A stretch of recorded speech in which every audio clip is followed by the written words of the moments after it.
澳大橋、澳門口岸入境車道區域建造較大嘅入境隨車人員驗放廳，同埋優化周邊區域配套設施。預料項目佔地大約3000平方米。為咗有效應對港珠澳大橋日益增長嘅出入境車流，並配合未來嘅發展需要，特區政府將會喺港珠澳大橋澳門口岸入境車道區域建造較大嘅入境隨車人員驗放廳，從而優化旅客輪候空間以及完善通關設施。預計建造嘅建築物以及周邊配套工程佔地大約為3000平方米。公共建設局話將會啟動有關設計工作，工程編制計劃以174萬元判給，設計期為135日。項目具體位置、設施同功能設置以最終核准圖則為準。澳廣視記者陳樹儀報導。橫琴粵澳深度合作區公示國土空間詳細規劃草案，規劃喺現有基礎上新增4口岸、4通道，期望透過優化琴澳兩地公共服務設施、交通系統同市政基礎設施，打造琴澳一體空間格局。公示期去到10月30號。國土空間詳細規劃草案正在公示。當中提到要強化琴澳交通系統嘅對外建設，計劃喺現有橫琴口岸基礎上新增4個一線口岸，包括澳門大學橫琴校區新型智能化口岸、金融島碼頭口岸對接澳門內港碼頭、聯澳路通道口岸對接氹仔盧伯德園營地、長隆大道通道口岸對接路環射擊場附近等。有市民認同會更便利。對啊，這多幾個關肯定對我們這裡比較友好嘛。然後，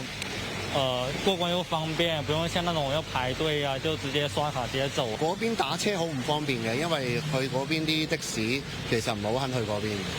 係。咁如果澳門市民話去橫琴嘅話，喺內港都可以通關嘅話，你覺得點？梗係好啦，因為其實嗰度有船過去，其實方便嘅，但係一般人唔會用嗰個。咁都方便啲嘅，點講？而家個橫琴關其實上去都比較麻煩嘅，因為有小車上去，想開架電單車上去又踩唔到上去嘅啫。規劃草案又提到，計劃喺現有蓮花大橋同澳門大學河底隧道等聯澳陸路通道基礎上，新增4條聯澳陸路通道，包括十字門大道延伸線、匯通5路通道、聯澳路通道同長隆大道通道。軌道方面，亦預留建設廊道聯澳軌道，對接澳珠軌道交通網絡等。有商會認同可以進一步推動澳門經濟適度多元發展。咁一個口岸，你由佢規劃去到建設，去到佢嘅運營，係咪一個簡單嘅事情？一次過4個口岸，咁當然入邊我哋可以理解為可能會有啲通關，有啲口岸呢係便利居民嘅進出，有啲呢係方便到我哋基於橫琴作為澳門經濟適度多元嘅願景，即係話咧喺經濟建設上邊咧係會幫到我哋嘅產業發展。但佢亦同時期望政府繼續優化政策，令琴澳之間嘅貨物通關更加便利。澳廣視記者葉朗婷報道。再關注颱風消息。當局預計正值天文大潮，颱風麥德姆有機會導致部分低窪地區可能出現輕微嘅風暴潮水浸。內港一帶唔少商戶提前做防風防水準備。下晝內港一帶唔少商戶正係準備防水閘等。有商戶話：上一次颱風華加莎帶嚟較大嘅損失，已經提前轉移貨物。成日風咧已經都浸到去呢度啦，嗰雪櫃浪好細啊，都係要水浸晒，成間鋪浸晒㗎啦。但係依家最嚟咧，我真係驚啊，因為即係盡量即係將啲嘢全浪高佢咯，啊，即係你冇辦法㗎啦，啲雪櫃大個啊，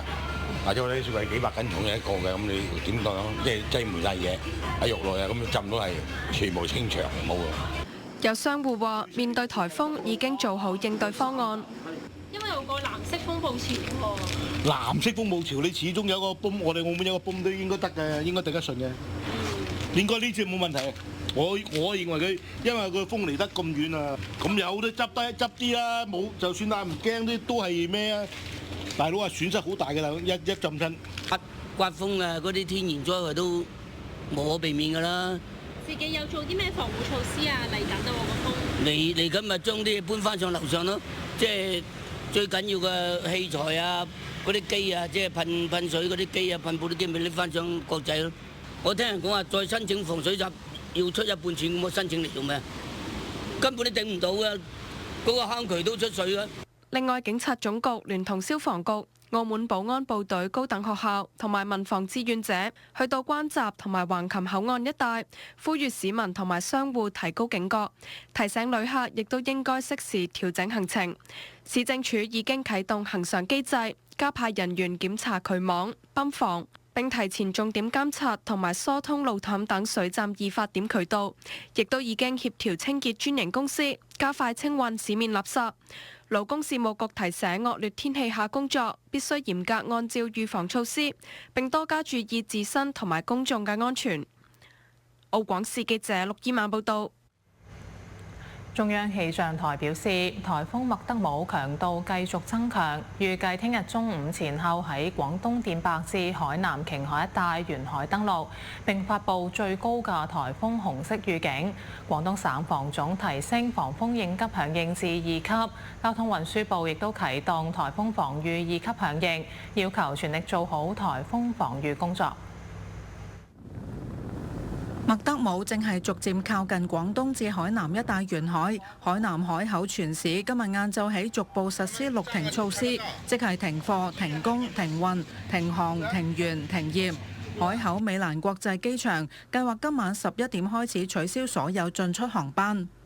海南同廣東上提升防颱風應急響應等級。廣東省委副書記孟凡利上午主持召開全省防禦颱風麥德姆視頻調度會。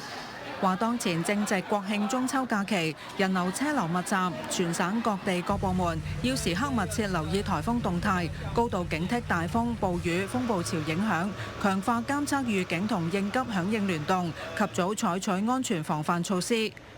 而交通運輸部啟動颱風防禦2級響應，要求全力做好颱風防禦工作，密切關注颱風動態，全力確保實現防禦應對目標。廣東交通運輸廳加強水路客運、航道港口安全防範，強化公路領域重要基礎設施安全管控，預置省級應急隊伍34支。內地氣象專家分析話，麥德姆嘅移動路徑清晰同移速快，並且預料強度仍然會持續增強，並且有可能以巔峰強度登陸華南。昨天夜間，麥德姆進入南海，在其北側強大且穩定的副高引導下，西北行路徑清晰，而且移速較快。在它的前進方向上，南海海溫維持在28度以上，並且垂直風切變較弱，因此未來強度還會繼續加強。5日早晨臨近登陸華南前，高層輻散強烈，有可能進一步增強到強颱風級別，而且可能以巔峰或接近巔峰強度登陸海南島東部或廣東西南部沿海。中央氣象台發布颱風紅色同暴雨黃色預警，並表示今明兩日廣東同海南島部分地區沿海嘅風力達到8至11級，麥德姆中心經過嘅附近海域或者地區風力可能達到至少12級。而降雨方面，海南島中北部、廣東西南部部分地區有大到暴雨，其中海南島部分地區有100至220毫米嘅大暴雨。氣象專家提醒，麥德姆將會為廣東、海南、廣西、雲南等地帶嚟嚴重風雨，建議前往有關地區旅遊嘅公眾要及時避風避雨，颱風影響期間避免外出。澳廣視記者雷小玲報導。今年施政報告提出建設澳門科技研發產業園，有學者認為產業園可以有經濟效益產出，能夠幫助本澳科技成果落地。亦都有生物科技企業話，本澳土地資源有限，需要注重發展策略同區域協同。特區政府喺首年度施政報告提到，澳門經濟適度多元發展步入咗快車道嘅進程，特別係澳門科技研發產業園喺推動經濟適度多元起住關鍵性平台嘅作用。有學者就認為，產業園可以有經濟效益產出，係好重要嘅科創載體，能夠幫助本澳科技成果落地，以及人才同創新嘅聚集。因為最終嘅科研成果咧，我哋唔可以淨係喺論文專利上邊咧去或者一個諗法上邊咧去做得好好嚇。更重要咧，佢可以即係可以製造到一個社會效益同埋經濟效益嚇。所以我哋都好期待呢個產業園咧，佢可唔可以幫助我哋即係已經投入咗咁多年嘅呢個國家級嘅實驗室咧？佢個成果咧進行一個落地嚇，變成轉化成經濟效益，轉化成就業，轉化成稅收，同埋轉化成咧我哋即係澳門嘅未來嘅產業適度多元。有生物科技公司表示，本澳土地資源有限，需要注重發展策略同區域協同。而橫琴喺空間承載、產業鏈配套以及政策創新方面具有顯著優勢，同本澳嘅研發能力、國際網絡等相結合，形成雙核聯動格局。我哋希望可以建立一啲叫做彈性用地啦，咁甚至乎係呢個叫按需批地嘅一啲等等一啲機制啦，就允許企業咧就可以喺唔同嘅時候申請一啲唔同嘅用地嘅空間嘅嚇。咁與此同時咧，就應該咧就會常態化地去做一個叫做我哋叫做澳琴嘅產學研嘅一個平台啦嚇。咁對接幫助科技企業咧對接我哋澳門高校啦嚇，我哋國家嘅一啲重點實驗室嘅落地啦嚇，咁啊去解決一個我哋叫做人才嘅滯後嘅問題。佢又表示，未來將會開展產學研等合作，為年青人提供系統性實習與職業能力培養。澳廣視記者陳淑華報導。日本前經濟安保擔當大臣高市早苗當選自民黨新總裁，有望成為日本歷嚟首位女首相。高市早苗形容係開創自民黨新時代。有專家話，新任自民黨總裁將會面臨多重壓力，點樣重建政治穩定係核心議題。日本執政自民黨總裁選舉今日喺黨總部實施投計票，喺第一輪投票中，由於冇候選人得票過半，因此得票最高嘅兩名候選人，前經濟安保擔當大臣高市早苗同農林水產大臣小泉進次郎進入第二輪投票，最終高市早苗獲得185票。比小泉進次郎嘅156票多29票，當選自民黨第29任總裁，係自民黨歷嚟首位女總裁。日本國會預計